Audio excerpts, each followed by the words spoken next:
Hello and welcome to Get Out the Bet. This is the show with all you need to know about betting on politics. Now, if you are currently betting on politics, you're probably somewhere in Europe where it's legal. Now, it's not exactly permitted in the US right now, but it doesn't mean that we cannot talk about it. We are here this week, as always, with our political experts and our gambling experts, Paul Krishnamurty and Patrick Everson. Why can't I ever get that right, Patrick? All good. You're my friend, and I'm sorry. All good. My name is Melissa Caen, and I've been, my husband says I should introduce myself, so here we go. I've been analyzing and reporting on politics since 2006. Don't do the math there. I'm working on a book about the Constitution, and I'm always happy to talk about that whenever it's relevant to our conversations here, but probably not today. Today, we're going to talk about market movers, that is betting odds that have changed since last week. Then we're going to talk about British Prime Minister Liz Truss, who has been lighting up the betting market since she got into office, and also the Brazilian presidential race, where the actual voting results were pretty surprising, given what the polls were predicting. And then last, we're going to get to the Oregon governor's race and finish up with a little information about the Utah Senate race, which is actually shaping up to be something pretty interesting. So let's start here with market movers. Paul, tell us what's happened this past week. Big news. Big complete flip today. Republicans are now favourites for Senate control. We've seen steady money all week for the Republicans. They were given a 42% chance when we did the show last week. Tonight they're 51%. Now, in the individual races, same trend is in play, and that's what's driving it. So in Arizona, the Democrats are still favourites, but they're down from 68% to 62%. In Georgia, they're fallen from 63% to 58%, still favourites there. But in North Carolina, Republicans now really strong favourites, up to 83% from 78%. Ohio, 82% from 77%. Wisconsin, 83% from 78%. And the big race, the one that I think is going to determine the Senate, I think we've always thought that this was the one. But Pennsylvania is levelling up. Democrats now still favourites, John Fetterman, but he's only 55% favourite from 63%. Likewise, in the governor's races, 4 interesting moves here, all towards the Republicans. Kari Lake's now very strong favourite in Arizona, 77% up from 65%. Ron DeSantis looks an absolute certainty, 95% from 91%. In Kansas, the Republicans have reclaimed favoritism, 55% up from 50%. And although she's still an overwhelming favourite, there's been a bit of money against Gretchen Whitmer in Michigan. She's at 85% from 91%. So what do you make of all this move toward the GOP? Not necessarily decisive in every race, but certainly notable. Well, I think that there's a lot of evidence to suggest that the issues are moving their way, that abortion's fallen down the radar, that inflation and crime have risen or seem to be the big ones. I would still say there's a great deal of uncertainty in this, because if you look at a lot of these polls, such as the generic ballot ones, there's 8-10% undecided. So there's still plenty to play for. But I think that at this point in time, you would say the national picture is definitely moving in favour of the Republicans. Whether that means you should bet them in the Senate is another matter, I have to say, because I think that the Senate races are not necessarily reflective of the nation. They could be as much about specific candidates such as Herschel Walker or Mehmet Oz or John Fetterman, whereas the House is reflective of the country. And there, to be honest with you, given the prices are now so favourable to the Republicans, I'd be more inclined to just try and buy some money, just backing the Republicans at 84% for the House, or backing them to win by bigger margins, or perhaps seeking out some good targets there in close districts. Right. So do you sort of lay a bet that's sort of more across the board than on a specific close race? Yeah, I'm just saying really leave the Senate races alone, because I think, one, you'll get bigger turnout in them. I still think that those races, if you were to take, say, Herschel Walker and Mehmet Oz, you're talking about poor candidates here, right? And the Democrats might be able to buck that national trend in those races and therefore hold the Senate. But I think they're in big trouble in the House. So I would rather stick to them. If we're talking prohibitive odds, I'd rather go for the safer bet of the house. And now, Patrick, I wanted to talk to you about some betting strategy as well. We see here in Arizona, you've got the Senate race is now the Democrat candidate there is is down to, did you say 50%, Paul? Because I got here 62%. Sorry, which race was this? This is the Arizona Senate race. No, Arizona, we're still talking 62% for Mark Kelly. But interestingly enough, the Kerry Lake's 77%. So we're talking about the betting suggesting some serious split ticketing going on there. Exactly. And so I wanted to ask, in terms of betting, how do you deal with that kind of strategy? I mean, one would think, sort of all of the things being equal, that a strong position in the governor's race for your party means a strong position in other races on the ticket. And yet here we're seeing a bit of a difference. What should the strategy be when you're seeing the divergence between these two offices? Right. And I've honestly, Paul can speak to this even better than I, but I've got some opinions or some thoughts that can kind of help kick this over to Paul. And look, there are a few things that go into the odds making process, and when to move odds and how to move odds and so forth. If you're talking, just taking it from a sports betting perspective, for example, which is kind of the jumping on point that we, through which we brought about this podcast, there can be multiple reasons for adjustments. Among the foremost in sports betting is when a sharp bettor, or maybe multiple sharp bettors, people who make a living professionally betting, or a group of, a perceived sharp group, weighs in. And when that happens, the odds maker gives that bet more respect than when you or I, Melissa, certainly not Paul, but when you or I, Joe and Jane Public, make a wager. So odds might move on a smaller sharp bet, a smaller dollar sharp bet, and might not move at all on a bigger dollar wager from a recreational bettor, for example. But to the, what you're kind of alluding to is a strategy of perhaps whether, if the odds move one way, should you potentially bet on the other side? And the answer is not really cut and dried. There are a couple of factors that play into that, and I'm going to let Paul address those. But what I would first say on that is, yes, if you do that, if you bet the other side, like let's say, for example, that Fetterman's odds are down a little bit, and in return, Dr. Oz's odds are up a little bit. Do you bet Fetterman? Well, possibly. You're going to get better odds, which means you're going to get a better payout. But again, as Paul can definitely explain, those better odds don't necessarily make that bet a better value. It's still incumbent on research and trying to figure out which way these things are going to break, which is a very difficult process, which is why I got a great deal of respect for Paul for all that he does on this. The better value may still be that maybe the side that's moving, maybe it's the opposite side. Just because you're getting better odds, I guess, doesn't mean you're getting better value on your bet. You may be on the wrong side. What do you mean by, what's the difference between value and, say, amount of payout? Because it seems like better odds means more money if you win, but you're saying there's a difference between that and value. Let's say, and I'll just throw out numbers that are really very, very easy to round. But let's just say that Fetterman in Pennsylvania is a minus 150 favorite. Okay, which means you have to bet $15, bet $150 to win $100. And let's say on the flip side that Dr. Oz is plus 130, which means if you bet $100, you could win 130. Now, let's say that tightens up a little bit and Fetterman goes down to minus 130 and Dr. Oz comes up to plus 110. So he's short. They both shorten a little bit in opposite ways. They're going kind of towards each other. Well, you're getting a better payout now on Dr. Oz. But is he the true value? The value is, can you win the bet? I mean, it's not necessarily the odds that represent value. It's the determination of, hey, what has the more realistic chance of happening? Now, does an upset have a chance to happen? Is there value there? Have you done some research that shows you that? The kind of work that I know that Paul puts in every day. Well, then maybe that does show you there's value on the underdog and you should get on the underdog before it gets any tighter. But when the favorite shortens, there may be value there as well, even though it's still a negative number.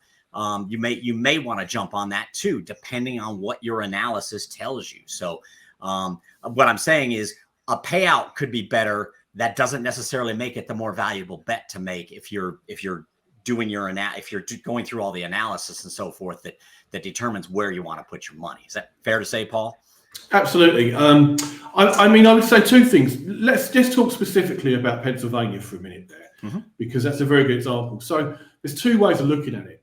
You might have looked at this 3 months ago or a month ago even and said, look, this is Pennsylvania. It's very much a purple state. It's very close, right? And the betting and the polls are too one-sided towards Fetterman. So right now, you might have said, as several obviously gamblers did because they've moved the market, that Mehmet Oz was valued a month ago because he was, a big underdog. And if you've done that, you can now cash out on that value by backing the other side. So that's a very good way to play any sort of betting, but arbitrage, right? You found a way to kind of middle it. Yeah, absolutely. Or you've just predicted and you've predicted the trajectory of the race. That's very often what I do, particularly with regard to leadership contests and such forth. You pick someone out 3 months in early, buy the rumor, sell the fact, sell them when they're shorter. So that would be something to do. As for value, that really comes down to analysis of the race. If your prediction right now is for John Fetterman to win Pennsylvania, even if it's by a small margin, then he's valued. If your prediction is Mehmet Oz to win right now, he's valued, right? It depends on what the conclusion you've drawn from your research, and given that betting is tight, you'll get reasonable odds on both. We'll see, won't we, whether that research was right in a couple of weeks. No, but now it seems to me like we need to make a distinction here between a sort of straight book versus a more of an exchange, right? Because on the exchange, you can cash out, you can sell that sort of stock. Which is awesome. You can sell that stock. Let's say early on you bought, stock in a particular, or you bought the odds on a particular candidate doing well. They make some stumbles. You can sell that before election day, and ideally maybe make back some of your money, or at least get out of the bet. Versus the book, where I think, and correct me if I'm wrong here, you bought the odds until election day, and so you kind of have to hold that, and you can't change up the strategy. Is that fair to say? Well, actually, it depends on the firm. Like most sportsbook now in Europe, you can cash out. They will offer you a cash out, right? And they will take a margin out of that, but it will certainly appeal to some people. Alternatively, it really depends how much cash you're sitting on, because in the end, if you've got the money to bet the other side and just have a separate bet, you would still be having the same cover. You could just as if you back Fetterman at, say, plus 200 a few weeks ago, and now you can back, Fetterman today at minus 115, right? It's almost close, very close. You could do that and just, you've tied up a bit of money for a few weeks, but you're going to get paid out either way. But the exchange is the ideal scenario, because that way you basically cash out without paying any margin to anyone. Well, we're going to talk about the Oregon race here in a minute, but I do want to point out and sort of get you guys' input on what's the strategy when, as in Oregon and most states now, there is absentee ballot voting. So these are people who are casting votes now for the November election. I know Georgia, for example, is reporting just record-breaking early voting. And so even though the odds may change or something crazy might happen between now and election day, some debates are already lined up between now and election day, for example. How do you factor that into the analysis when maybe something happens right before election day that you think could blow everything up, but already so many people have voted that it's only going to affect a small margin of the voting public? How do you conduct that analysis, and how does that play into your strategy? Well, I'd say first of all, the early voting thing is just perilous, because we've seen this before. Like, people make assumptions about how the early vote has gone, right? And it doesn't always stack up. I know that the general consensus is Democrats vote early, right? And I think that's probably the case in Georgia. But whether that is the case nationally, I don't know. And I certainly wouldn't know about Oregon that is the case, because it's not something that we've ever paid that much attention to.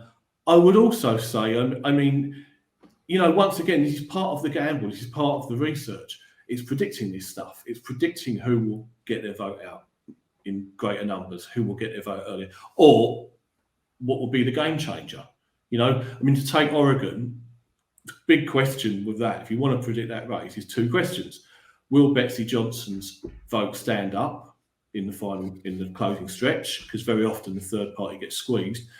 And if it doesn't, where do they go? Because it's not clear to me that they are all going to go Democrat there.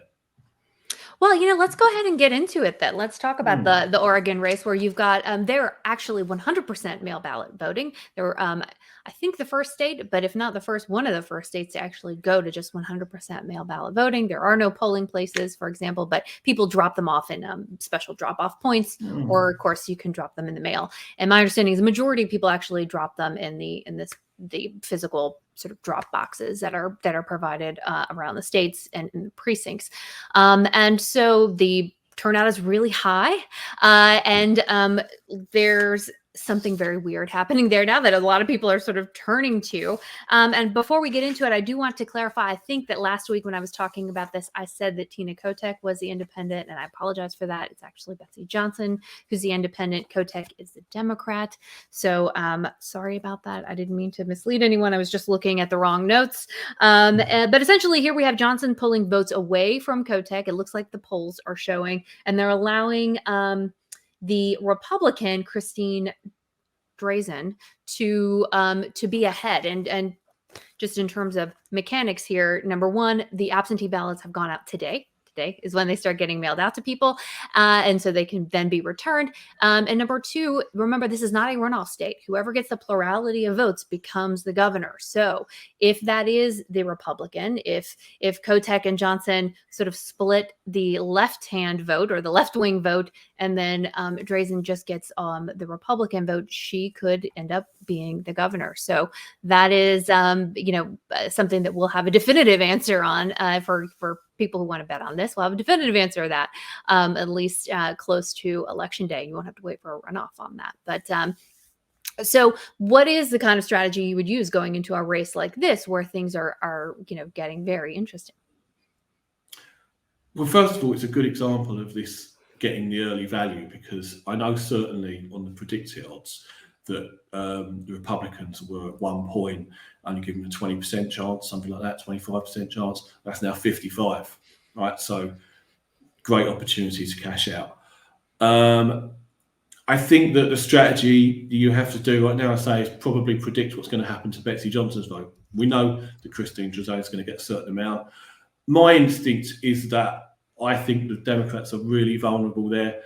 And I say that because, number one, from what I can gather from the issues, crime is a massive issue, right? And this is a big issue around the country, and it's hurting them. And this is one state, as we saw the trouble in Portland, where other states, the Democrats have managed to have done quite well this year in primaries in isolating the extreme candidates. But they don't do that in Oregon. And, the reputation of the Oregon Democrat Party and the conditions of life in Oregon have hurt the party nationally on a big scale. So you have to think that's a factor there. I also see that some House races there, according to the forecasting models, in deep blue districts are now seen as toss-ups. So things are not going well for them. And it may well be that Betsy Johnson's actually preventing further votes going to the Republicans. They might yet go there. And the one head-to-head poll I saw between Drazen and Kotek, Drazen was winning by 6%. So I'd be inclined to back the Republicans there at 55%. And Patrick, what's your take on that in terms of what people are focusing on and how the Democratic Party, especially in a place where you have something like Portland, which has been sort of a national totem of unrest going into the election? Yeah, it's interesting. It's like I don't think we're seeing like a 180-degree shift here, but it's certainly interesting in Oregon, which, Melissa, with your background and I would think you'd agree that's for a long time has been definitely a very liberal hotspot. with Portland leading the way. So I just think it's interesting, not necessarily a surprise that an independent candidate would drain a little bit of poll percentages, but usually it's not to this level. I think last week, I'm not sure where we're at now, but I think last week you'd noted that it was, in the 15 to 20% range. Well, that's pretty significant. That's a lot if that holds up, come November, if it ends up being 15 to 20%, and then you've got, let's just say it's 20%, and then you've got, where is that drain coming from? And to your point, it appears that drain might be coming from that takeaway, maybe coming from the Democrat column rather than the Republican, which again, in Oregon, I find that kind of interesting. I would have thought that it would pull, it would, if there was some, perhaps, some Democrats that maybe couldn't get on board with the Democrat Party, but certainly didn't want to jump the vote over to the other side of the ballot. I would have thought the drain would have come from, or from Republicans, I guess I should say, who maybe can't pull the lever for a full-on Republican there, but think this, see kind of this centrist, kind of this middle ground that perhaps could be taken. I would have thought in a state like Oregon, it would pull from the Republican candidate more so than from the Democrat candidate. So as Paul noted, it's really interesting. And by looking at House races and so forth, you can also get a better temperature of really where the state is at when you're talking about the House. And also, as Paul alluded to a little bit earlier, when you're looking at House races nationally, you get a better national temperature than just a situation where you've got one candidate running for a statewide vote as opposed to a House candidate running in a district nationally, or a House candidate running in a district or parish or what have you, depending on how the state is set up. That's a better temperature taker. And to Paul's point, I think it shows it could be really interesting come first week in November there.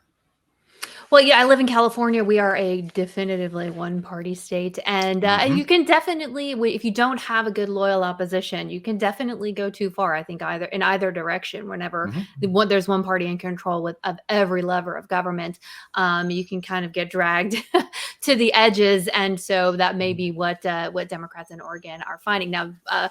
President Biden is going to be visiting Oregon. It is that important, and that sort of much of a code red that he's actually going to go out and be trying to help shore up support for Kotek. Not sure that's going to really move the needle, but someday later I can we'll do a Christmas special, and I'll give you my exposition on why endorsements don't matter. So love it. But let's actually, so Paul, anyone who can hear your accent knows that you're British, and would love to hear what is going on with Liz Truss. It seems like I can't believe she's only been in office for 6 weeks. There seems like there's been so much happening. She decides to roll out tax breaks, then fires the finance minister who was going to do that, hires a new finance minister who then throws out that old tax break plan. Now there are all sorts of new promises, and almost immediately the betting markets were saying she's out. Basically, it seems like the minute she got into office as prime minister. So what is happening over there? Yeah, well, I mean, I was first of all, I was hoping that October I could focus solely on America, but sadly not. Right? This is absolute carnage here. And I mean, before just getting into the specifics, I've just got to say this is the perfect example of how a sophisticated, comprehensive political betting industry works. Because as all this drama has played out, and it predates Liz Truss, I mean, the whole year has been like this with the removal of Boris Johnson. There's almost like a new betting market every day, and we're having bets settled every other day. I had 2 very nice winners last week, which I'll get to. But so on the drinks business, on you. Yeah, so, and hopefully some more going forward. It's been a good year on this front. But I mean, so in short, this started before she took over, right? The Conservative Party is in chaos. It is split into at least 2 major factions, probably 3. Right. Although Boris Johnson was fundamentally brought down by the scandal of parties during COVID, a lot of that was down to leaks from rivals to destabilise him. And when they had the contest to replace him, in the first round, Liz Truss only got the support of 1 out of every 7 Tory MPs. So she was always going to have problems uniting the party. And it was a very divisive contest. Now, she took over. I don't think the public was ever very convinced by her anyway. And as I say, she has got no end of internal enemies. She delivers this mini budget. without any costings, without any scrutiny from the Independent Office of Budgetary Research, the Office of Budget Responsibility, and the market's crashed, right? And consequently, people's mortgage rates are going to go up, and most critically, the pensions industry needs to be bailed out by the Bank of England. So we're in big trouble, right? And it's chaos. She sacked her chancellor, even though she was 100% behind the policies. And a new chancellor, a new finance minister was taken over, who's virtually completely scrapped her plan, scrapped the tax cuts, scrapped the long-term support on energy bills, which is going to create further uncertainty. And tonight, the Home Secretary has just resigned. So, she's hanging by a thread. Last week we had bets on how long the Chancellor, Kwasi Kwarteng, the Finance Minister, would last. He was 2-1 to go this year. He lasted 2 days after I tipped that up before he was sacked. Wow. Yeah. Hope you took me under. Yeah.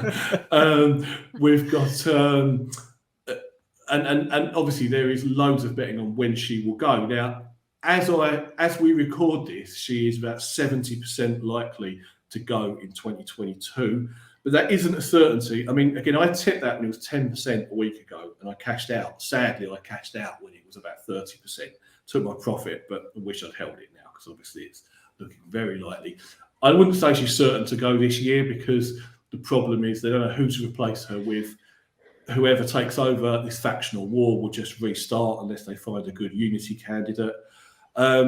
So that's where we are at the moment. The Conservatives are in massive long-term trouble. They've collapsed on all the long-term betting markets like next election. But the principal thing now is how long will she last and who will replace her? And I have a tip for that. Penny Mordaunt. I think Penny Mordaunt will ultimately be the unity candidate. Her odds have come right in. She's now about 22% chance, whereas you could have got 8% last week. But I think she's a very obvious person to take over. So you better get on that 22 while it's still there. Yeah, I mean, it's probably the right price now. I'm not cashing my bets out. I backed her 8% last week, and then I backed her 11% the other day when she was addressing the House of Commons. I think she's a good communicator. She'll be popular with her members. But she remains my tip, but 22% is probably the right price. Maybe it could be 30%. Maybe I'd price it at 30. Is there any chance, or what are the betting markets saying about Boris Johnson's return? I know that's been floated, but I don't know if that's just, people spouting off, or if that's a realistic possibility. He's got about a 10% chance, 9-10%. The issue with Boris Johnson is the party members, a large number of the party members love him, right? But he's toxic with the voters. Like 2/3 have a very negative impression of him. He wouldn't resolve this factional war. This is the problem. If they're going to replace her with somebody else from another faction who is immediately destabilised by the other lot, that's not going to work. That's just going to collapse again within a few weeks. And I would also say for him, I mean, he's not a serious guy, right? At this point in time, we need someone to stabilise the markets. And actually, however much Liz Truss has got no confidence, the person she's picked as finance minister, Jeremy Hunt, has stabilised the markets, right? And if she can put together a team that does that in the short term, then I think she'll be okay for a few months. All right. Well, we will be watching that and see how long she lasts. To your point, it really is going to matter who they've got waiting in the wings, if anyone, and she may just be able to ride it out to 2023 as no better candidate. I do also want to talk about the presidential race in Brazil really briefly, just because I think it's got some maybe lessons for what is happening in the U.S. with regard to polling. So we saw the let me just find my stupid notes here because I need the exact numbers here. So we saw that that the Republican, or the right wing, not Republican, but the right wing candidates, Bolsonaro in Brazil, outperformed what polls were showing he would do. And essentially he was polling at around 36%, but he ended up winning about 43%. And now he's going to be forced into the left-wing candidate Lula is going to be forced into a runoff with Bolsonaro on October 30th. And it just looks like the polls were not exactly tracking what the voters are doing. And there's some Brazil-specific issues there, like the fact that they haven't had a census since 2010. So hard to weight the geography there when you're doing a poll. And also Bolsonaro is telling his supporters not to talk to pollsters or not to answer their questions when they reach out to them, further muddying things up. But as we talked about earlier, we've seen a shift toward the Republicans in the U.S. Are we sort of consistently underreporting or sort of, mistaking support for right-wing candidates, both here and, we just saw an example of it in Brazil? I think in this case that probably did happen, and I think that happened with Trump, right? It certainly happened in 2020 with Trump. I don't think it necessarily follows for conservative candidates around the place, because because we've had that theory here for 30 years as well. In Australia, we had an Australian election earlier this year. That didn't happen at all. It didn't pan out that way at all. If anything, it was the other way. And again, it hasn't in the UK. But I think it does around particular personalities. I think in the Brazilian case, what I think, yes, he has been underrated a little bit in the first round. I haven't seen any suggestion, though, that from anything that's been done since, and the polls would now have been catching up, so to speak, that he would have enough to get over the line. I think this is going to be probably, because the two next candidates have both endorsed, that pulled out, have both endorsed Lula. And he's already on 48.5. So unless that vote falls away, and there's no suggestion that it would in between the two rounds, he doesn't need much to get over the 50% line. But I think there is definitely an issue with particular personalities on the far right, alt-right, that cut through. And also it's about social media. I mean, if you look at Bolsonaro's social media campaign, it's very Trump-esque, right? Very similar. So maybe that's where it engages people more. The bigger takeaway as well that I would say with America is the way they count the votes. So you know how, I mean, in the UK, we get all the votes in one go, so you can't do this. But in the American election, they announce district by district, and virtually every recent betting market in America has been crazy in money, because you get the rural areas declare first, and and then you see the Republican build up a big lead, and then the big metropolis last, and it comes back. And the betting doesn't take that into account. So in the first round with this, you could have got really good odds on Lula earlier on in the count.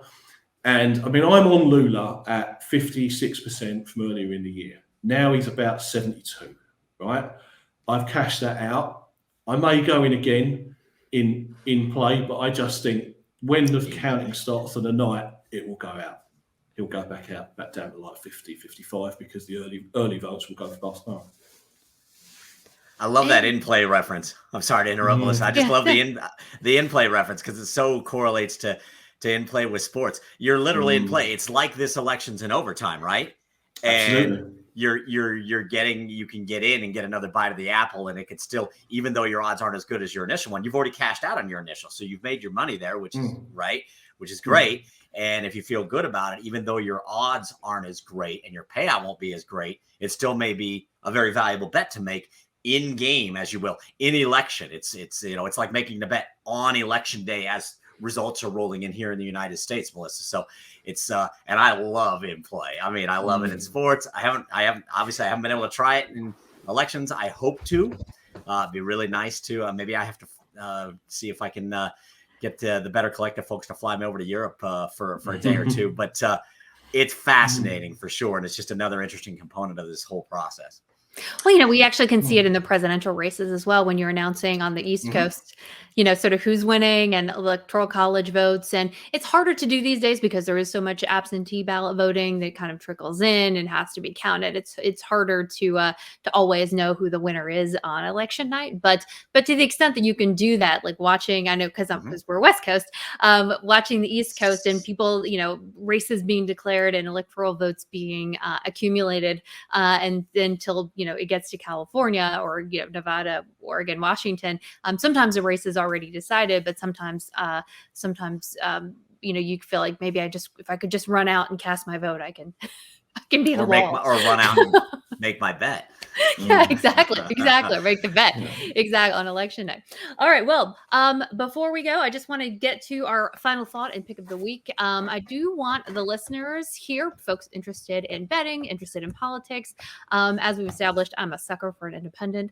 And so I want to bring your attention to the Utah Senate race, where we've got Mike Lee running for re-election against a man named Evan McMullin. Now, Evan McMullin is a former Republican staffer, so he sort of comes from that area, although I think Patrick is going to enlighten us on some more of where his funding is coming from. But he doesn't look like the Democratic Party actually has anyone on the ballot. It really is just Lee and McMullin and several other independents, and I think a libertarian. But a recent poll, maybe a weird outlier, shows McMullin within 2 points of Lee. And importantly, Mitt Romney is refusing to endorse Lee, even though he kind of begged for the endorsement the other day on TV. It's a little weird, but Mitt Romney has been silent, which may speak volumes here. So McMullin is, potentially doing a lot better than people might have thought. He's raised a lot of money, far more than you usually see independents raise in this rate. Not as much as Lee, but still, millions and millions of dollars.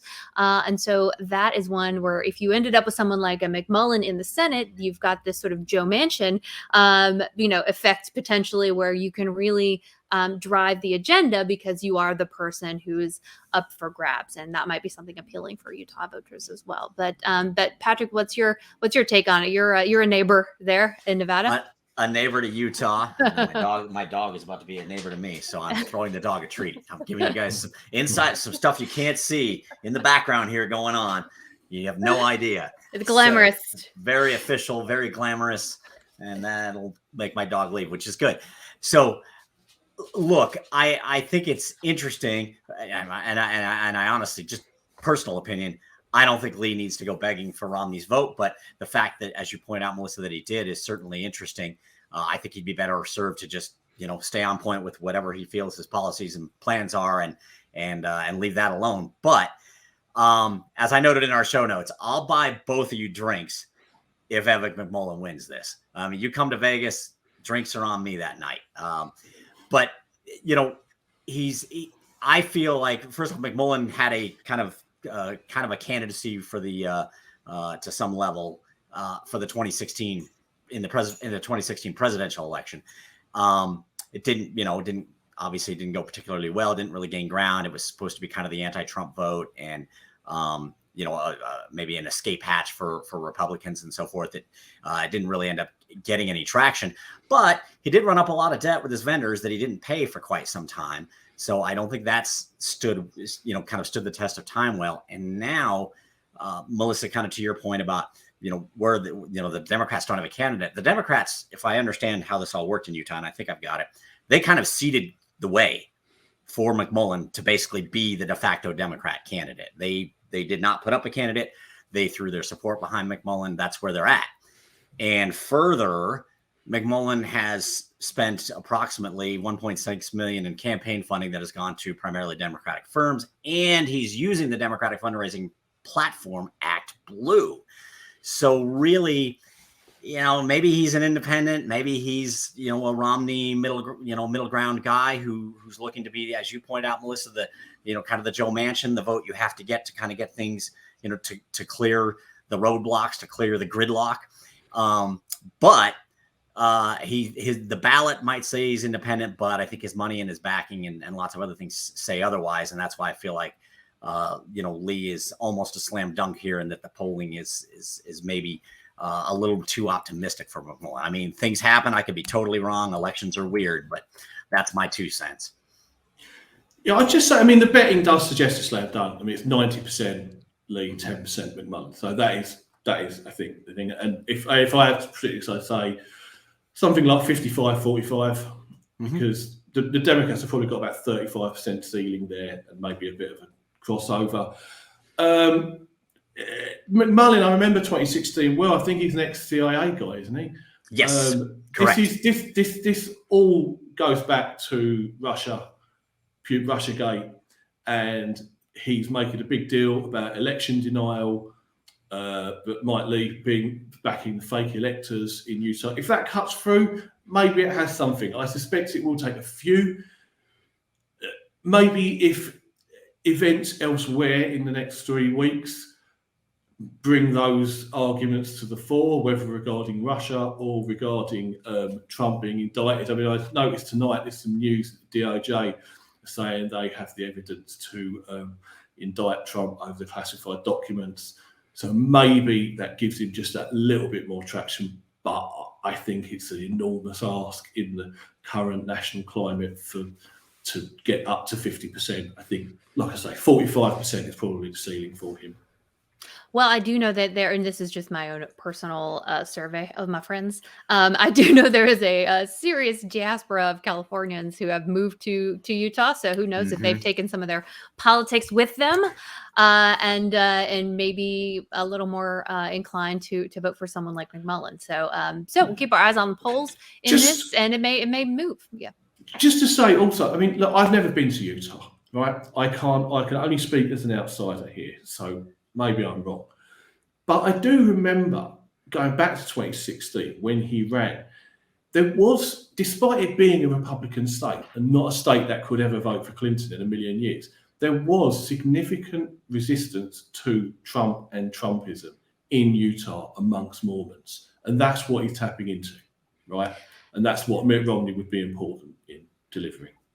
And he did end up getting something like 20% of the vote in Utah. I mean, his presidential aspirations elsewhere were not that. But he did okay and sort of made a name for himself. So it might be a little closer. And I always love to just send the message that people are not necessarily in love with either the Democrats or Republicans, and maybe have an appetite for an independent. That's just my own personal bias. So let's wrap it up here. We've been going 42 minutes. That's our show for this week. Thanks so much for listening. Don't forget to submit questions to us at VegasInsider@bettercollective.com. As a reminder, betting on politics is not permitted in the US. It's also not permitted even in some places in Europe. So this podcast is for informational purposes only. We encourage any gamblers out there to check a variety of sources. Thank you again, everyone, for listening, and we'll see you next week.